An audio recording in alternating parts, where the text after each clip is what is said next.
আলোর আমন্ত্রণ ইউটিউব চ্যানেলে বন্ধুদের স্বাগত। বন্ধুরা, তোমরা যারা প্রতি বছর যুবশ্রী প্রকল্পের আওতায় প্রতি মাসে ১,৫০০ টাকা করে সরকারি অনুদান পাও, তোমাদের জানাচ্ছি যুবশ্রী প্রকল্পে অ্যানেক্সার 3 কিন্তু অনলাইনের মাধ্যমে সাবমিটের নতুন বিজ্ঞপ্তি প্রকাশ হয়েছে।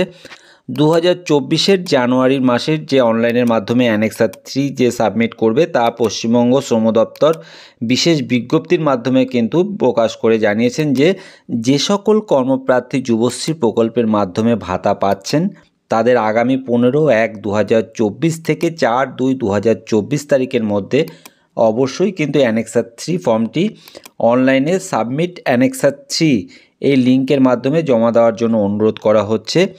এই লিঙ্কটি এমপ্লয়মেন্ট ব্যাংকের ওয়েবসাইটে পাওয়া যাবে। এই বিষয়ে কিন্তু আপনারা চাইলে নিকটতম এমপ্লয়মেন্ট এক্সচেঞ্জের থেকেও কিন্তু সাহায্য নিতে পারেন। বন্ধুদের বলবো, এই অ্যানেক্সার 3 কিন্তু অনলাইনের মাধ্যমে সাবমিট যদি তোমরা সঠিক সময়ে না করে থাকো তাহলে কিন্তু তোমরা অ্যানেক্সার 3-র মাধ্যমে যে ১,৫০০ টাকা করে সরকারি অনুদান পাও সেটি কিন্তু বন্ধ হয়ে যাবে।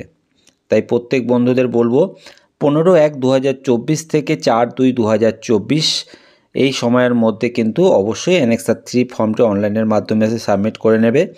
এমনিতে কিন্তু আমি কিভাবে অ্যানেক্সার 3 ফর্মটি অনলাইনের মাধ্যমে সাবমিট করতে হবে আমি স্টেপ বাই স্টেপ দেখিয়ে দেবো, কেননা এক্ষেত্রে কিন্তু ভুল অপশানে ক্লিক করলেও কিন্তু তোমার অ্যানেক্সার 3-র মাধ্যমে যে ভাতাটি তুমি পেয়ে থাকো সেটি কিন্তু বন্ধ হয়ে যেতে পারে।